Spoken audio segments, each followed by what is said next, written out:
তো রাতের কাজ কি? রাতের কাজ হচ্ছে রাতে রান্নাটা করা। রান্নাঘরে ঢুকে গেছি। রান্নাঘরে ঢুকে প্রথমে যেটা প্রত্যেক দিনে আমার কাজ থাকে একটা আলু ফ্রাই করা, এবং আলু ফ্রাইটা বসাবো। তো কড়াইতে রীতিমতো আমি তেলও দিয়ে দিয়েছি, চলো দেখিয়ে দিই। এই যে কড়াইয়ের মধ্যে তেল দিয়ে দিয়েছি, আর এখানে গোল্লা গোল্লা আলুগুলোকে কেটে নিয়েছি। আলু এই তেলটা কিন্তু মোটামুটি গরম হয়ে আসছে। এবার সুন্দর হাতেই লঙ্কার গুঁড়ো আর নুনটা মাখিয়ে নিচ্ছি। মাখিয়ে নিয়ে কী করবো, একটা একটা করে আলু ভাজবো।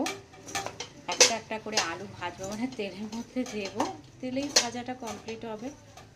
আর এই দিয়ে আমার বরমশাই খাবে আলু ভাজা ডিমের অমলেট। আর আমার এই যে কুমড়োর তরকারি, সেই সকালে একটা ভিডিও করেছিলাম, তোমার দেখালাম কুমড়োর তরকারি, তো এটাকেও গরম করে নিয়েছি। তো চলো একটা একটা করে ছেড়ে দিই।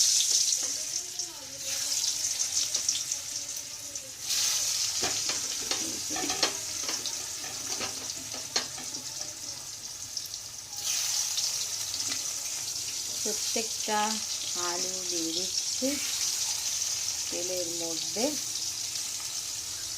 এপিট ওপিট করে দেবো, ব্যাস এটা সুন্দর করে ফ্রাই হোক।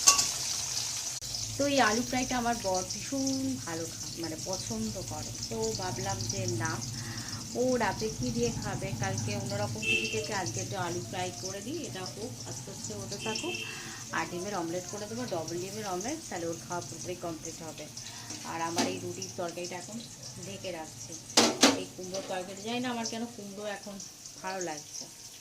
এক এক সময় এক একটা সবজি ভীষণ ভালো লাগে, আবার এক একটা সবজি ভালো লাগে না। তো চলো রাতের এই আমাদের খাওয়া দাওয়া। আর কি, ভাতটা গরম করবো, ব্যাস অমলেট করবো। আর এই আলুটা ফ্রাইটা আস্তে আস্তে হোক, আস্তে আস্তে, তাড়াহুড়ো নেই। তো চলো এখনকার মতো ভিডিওটা এন্ড করি। ভিডিওটা ভালো লাগলে প্লিজ একটা লাইক করো, কমেন্ট করো, শেয়ার করো। এখনকার মতো টাটা।